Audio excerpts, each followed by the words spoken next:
A aparência importa bastante. Você já parou a pensar em como você se mostra para o mundo? Eu acredito que sim, mas talvez não de forma tão objetiva e direta como iremos trabalhar nesse vídeo. Você geralmente pensa em como você vai se vestir na hora de sair, em como você penteia o seu cabelo, em como você, sei lá, não sei se você é homem ou mulher, mas se você pinta as unhas, se você bota um brinco, por aí vai. Você tem uma certa noção de que importa, de certa forma, a forma como você se apresenta para o mundo. Que tem uma diferença entre você chegar com uma roupa toda rasgada, meio mendigo, em algum evento, e você ir com um terno ou com um vestido. Mas e quando se trata da música? Quando se trata da interpretação?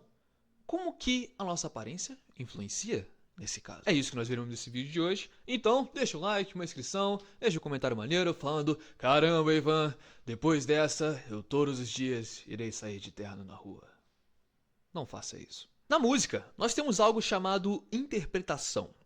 A interpretação é basicamente como nós entendemos uma determinada peça e como nós tocamos ela. Seja a partir de uma partitura, seja a partir de algo que você escutou, é a forma como nós tocamos ela. E apesar da interpretação ser algo que acontece, ela também pode ser trabalhada de forma intencional. Ou seja, eu vou pôr tal nota em tal lugar, em um acorde de tal forma, para que eu tenha esse resultado. Mas ela não se limita apenas aos sons que você produz no seu instrumento, mas ela também vai a aspectos como a forma em que você fala, seja cantando ou seja apresentando a peça, a forma como você dá uma boa noite ao público, a forma como você se veste, a forma como você caminha pelo palco, a forma como você se mexe enquanto toca. A interpretação ela vai muito além de tocar um instrumento. Ela começa no momento em que o ouvinte entra no seu campo de ação.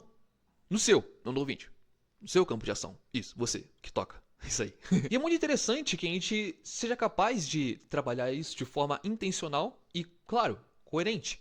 Ou seja, a gente tem uma ideia do que a gente está fazendo, a gente tem uma intenção, a gente tem um motivo, uma vontade para fazer aquilo, e também a gente sabe ligar as coisas de forma que faça sentido. E até mesmo se não fizer sentido, faz sentido se você tiver intenção. É interessante.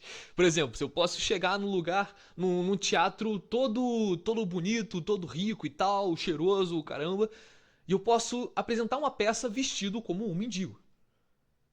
Se isso for coerente com a ideia que você quer passar, principalmente em relação à peça, à obra, então é válido, certo? Ou seja, a aparência ela influencia diretamente na forma como as pessoas entendem a música que você está tocando. E isso são elementos importantíssimos para que a gente possa fazer uma boa interpretação. Então como que a gente pode aplicar isso? Isso, claro, vai depender do gênero que você toca, certo? Do tipo de música que você toca e do tipo de ambiente. São muitos fatores que eu não consigo simplesmente dizer, faça isso, isso e isso. Mas a sugestão que eu te dou é, cara, pense bastante naquilo que você vai fazer e tente conectar o máximo possível para que crie um imaginário, crie uma ideia e crie uma coisa que a pessoa olha assim e pensa, caramba, eu entendi isso aqui. Tem várias formas de fazer isso. O universo da expressividade é muito vasto. Vamos supor, vou tocar uma peça ou um concerto de um compositor imaginário e esse compositor ele escreveu essa peça quando ele passou alguns anos morando na rua, por exemplo. Eu tô com foco em mendigo hoje, foi mal. Não faz sentido você, por exemplo, chegar na peça e tocar ela como se estivesse todo pomposo, tocar assim e tal, aquela coisa toda cheia de dedos, assim, sabe? Não adianta. Não faz sentido para aquilo que a peça tá querendo. Também não faz sentido, por exemplo, você chegar todo bem arrumado, todo estruturado, assim. E não é que você precisa ir fantasiado, não é como se fosse uma fantasia. Na verdade, é uma realidade que você está trazendo para aquele momento. Então, se você está tocando a peça desse compositor imaginário, que foi Mendigo, você pode, por exemplo, chegar já com essa vibe, com essa sensação. Então você pode chegar meio que assim, sabe? Ou então você pode ter literalmente passado sede antes de tocar o negócio. Você pode estar com a boca meio seca assim, e sei lá, na hora de se apresentar você fala boa noite. Sabe, com uma vibe já demonstrando, as pessoas perguntam, caramba, tá tudo bem com o músico? O que tá acontecendo? E aí você toca a peça, e aí as pessoas começam a correlacionar aquilo que você tá mostrando com a peça, e você começa a pensar, caralho, velho, o que é isso? Fica muito mais profundo, a pessoa se... Puta que pariu. cenário. E aí quando você estiver tocando a peça, você também pode incorporar esses elementos. Então de repente você toca aquela coisa um pouco mais puxada assim, então você tá com o violão, pô, você tá com o violão meio sujo e tal, e aí você toca aquela coisa meio, sei lá, o que você conseguir imaginar daquilo. Essa é a interpretação. É a forma como você vê aquilo que foi feito. Você começa a imaginar, pô, como é que esse compositor ele se sentiu, o que será que ele passou? Sei lá, por exemplo, tem atores em filmes que vivem a vida do personagem antes mesmo dele fazer o trabalho. Então, por exemplo, teve um dos Coringas, acho que foi do Heath Ledger, né? Que ele passou um ano no manicômio pra poder fazer um personagem psicopata, maluco. Então, você tentar entender um pouco mais pra isso, não necessariamente você precisa virar mendigo, tá ligado? Nesse caso, mas você tentar entender melhor a experiência que aquele compositor passou, não é necessariamente você virar mendigo, mas você tentar entender o que um mendigo passa, por exemplo, é uma forma de você fazer uma interpretação mais fiel. E talvez você possa fazer uma interpretação de uma visão daquilo que você teve sobre o que aconteceu. Então, a visão da sua visão sobre o que aconteceu. Pode ser também. Por exemplo, você pode imaginar, pô, foi isso, é isso que eu entendi que aconteceu. Mas eu quero tornar isso aqui mais divertido.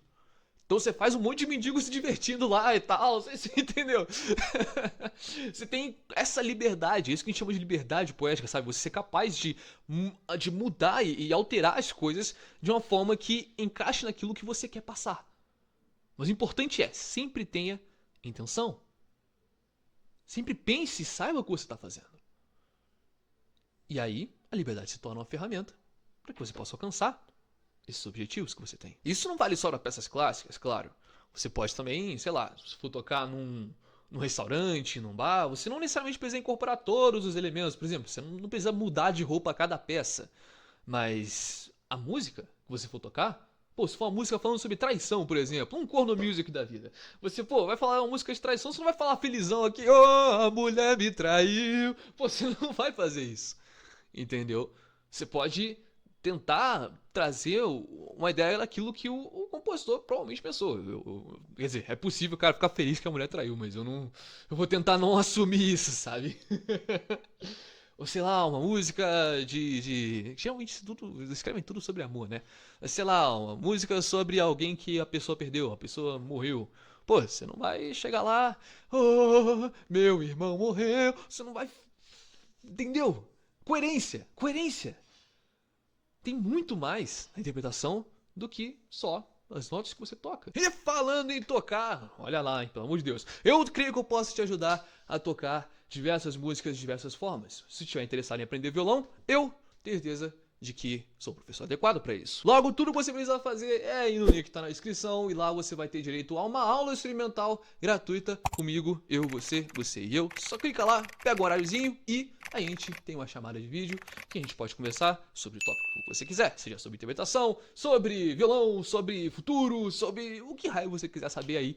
Só chegar com a dúvida e eu chego com a resposta. E de nada adianta você saber a interpretação se você não tiver confiança, certo?